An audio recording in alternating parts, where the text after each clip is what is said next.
Hey guys, welcome back. Now, I know this video doesn't have fancy visuals or graphics, but trust me, you want to watch this one all the way through. Today, we're talking about something that affects every single man, competition.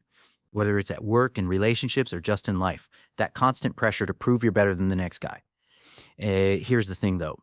What if I told you that the biggest competition you're facing isn't actually with other men? It's with yourself. So stick around for the full VD because we're diving deep into multiple perspectives on this. And by the end, you'll have a completely different approach to handling competition as a man. All right, let's start with work because, wow, this is where a lot of us first experience that crushing weight of male competition. You walk into the office and immediately you're sizing up every other guy. Who's got the better suit? Who's talking louder in meetings? Who's getting the promotions? I remember my first corporate job. I was 24, fresh out of college, and I was convinced that every other man in that building was my enemy. Seriously, I thought success was a zero-sum game. If someone else won, that meant I lost. Ugh, what a toxic way to think, right? But here's perspective number one, the scarcity mindset versus abundance mindset. When you operate from scarcity, you believe there's only so much success to go around. So naturally, you see every other competent man as a threat. But successful men, they operate from abundance. They know that someone else's success doesn't diminish their own opportunities. Now, perspective number two is something I learned from a mentor. Competition can actually be your greatest teacher. Instead of seeing that colleague who got promoted as your rival, see him as your case study. What did he do differently? How did he communicate? What skills did he develop that you haven't? It's like having a free masterclass right in front of you. And here's perspective number three. Collaboration beats competition every single time. The most successful men I know aren't trying to crush other guys. They're building alliances. They're creating networks. They understand that lifting others up actually elevates their own position. It's counterintuitive, but it works. But let me be real with you for a second. This isn't easy to implement. Your ego will fight you on this. There will be days when you see another guy succeed and feel that familiar sting of jealousy. That's normal. The key is recognizing it and choosing a different response. Now, let's talk relationships because this is where competition gets really messy. Whether you're single and dating or you're in a committed relationship, that competitive instinct can really mess with your head. If you're single, you probably know this feeling. You're at a bar, a party, or even on a dating app, and suddenly you're hyper aware of every other guy around. Is he taller than me? Does he have more money? Is he funnier? Wow, it's like being in high school all over again, except now the stakes feel higher. Here's perspective one on dating competition. Authenticity trumps everything else.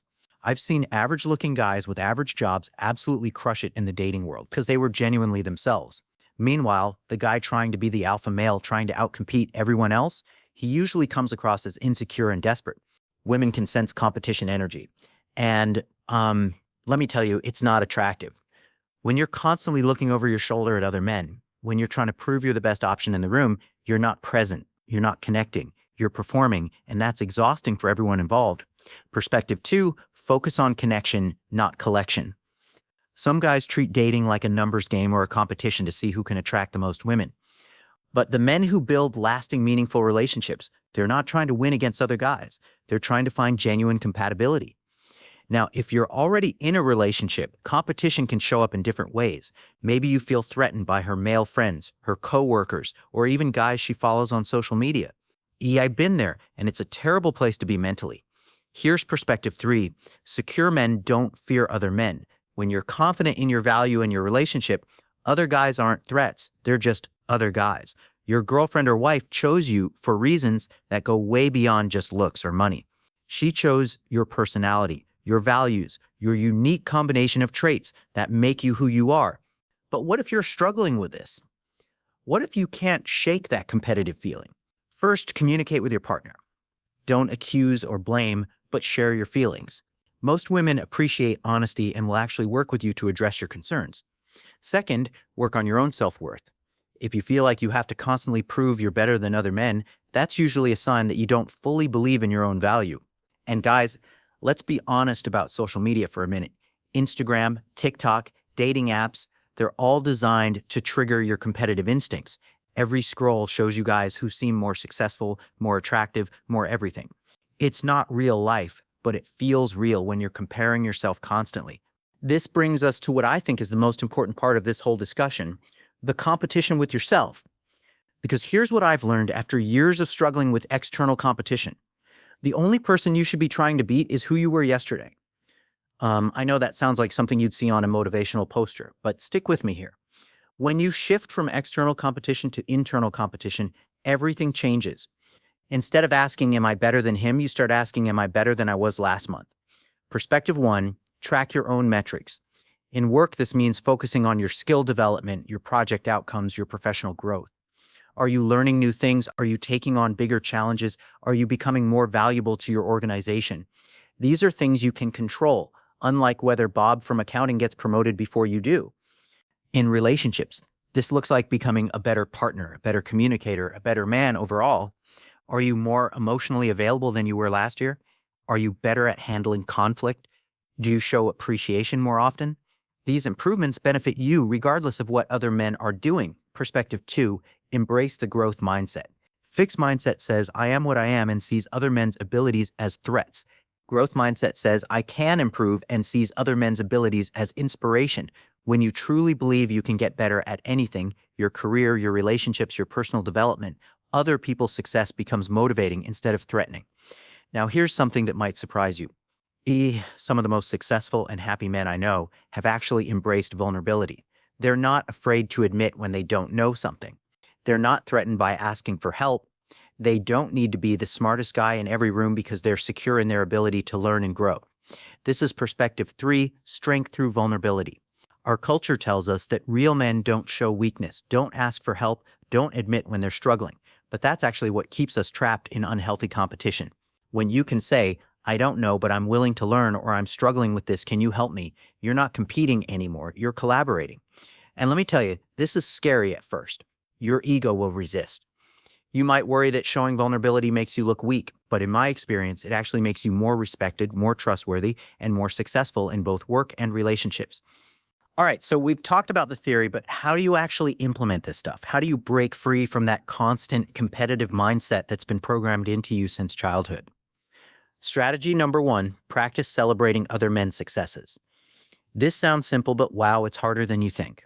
When a colleague gets promoted, when a friend starts a successful business, when you see a guy at the gym who's in better shape than you, your first instinct might be jealousy or resentment. Instead, try genuine congratulations. Try asking questions about how they achieved their success. I started doing this about 5 years ago, and it completely changed my relationships with other men. Instead of seeing them as competitors, I started seeing them as potential mentors, collaborators, and friends. Some of my best business opportunities have come from men I used to feel competitive with. Strategy number two, develop your unique value proposition. This applies to both work and relationships. Instead of trying to be better than other guys at everything, focus on being the best at being you. What are your unique strengths? What perspective do you bring that nobody else can? What combination of skills and personality traits makes you irreplaceable? In my case, I realized I'm not the most technically skilled person in my field, and I'm definitely not the most naturally charismatic. But I'm really good at breaking down complex ideas and explaining them in simple terms. That's become my superpower, and nobody can compete with me on being me. Strategy number three, build a support network of men. This might be the most important one. Find other guys who are also working on breaking free from toxic competition. This could be a men's group, close friends, mentors, or even online communities. Having men in your life who support your growth instead of competing with you is absolutely game-changing. These relationships show you that men can be allies instead of enemies. They give you perspective when you're struggling with competitive feelings, and they hold you accountable when you slip back into old patterns. Strategy number four, practice gratitude and mindfulness. When you catch yourself comparing to other men, pause and ask yourself, what am I grateful for in my own life right now? This isn't about toxic positivity or ignoring real challenges. It's about training your brain to notice your own progress and blessings instead of constantly looking at what others have. Mindfulness meditation has been huge for me in this area. Even just 10 minutes a day helps me catch those competitive thoughts before they spiral into anxiety or resentment. The bigger picture, redefining masculinity, 18-20 minutes. As we wrap up, I want to zoom out and talk about the bigger picture here, because ultimately, overcoming competition as a man isn't just about feeling better or being more successful. It's about redefining what masculinity means in the 21st century. The old model of masculinity was based on dominance, on being the alpha, on proving you're better than other men. But look around. Is this making men happier? Are we more fulfilled? Are our relationships stronger? The statistics on male depression, suicide, and relationship satisfaction suggest otherwise. What if strength actually meant lifting others up? What if success meant creating value for everyone around you, not just yourself?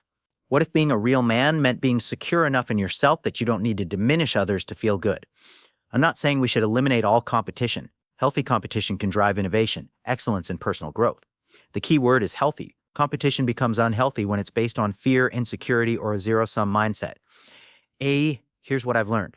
The men who are truly winning at life aren't trying to beat other men. They're trying to be the best version of themselves. They're building others up. They're creating abundance instead of fighting over scraps. They're secure enough in their own value that they don't feel threatened by someone else's success. And you know what? These men are also more attractive to women, more successful in business, and generally happier.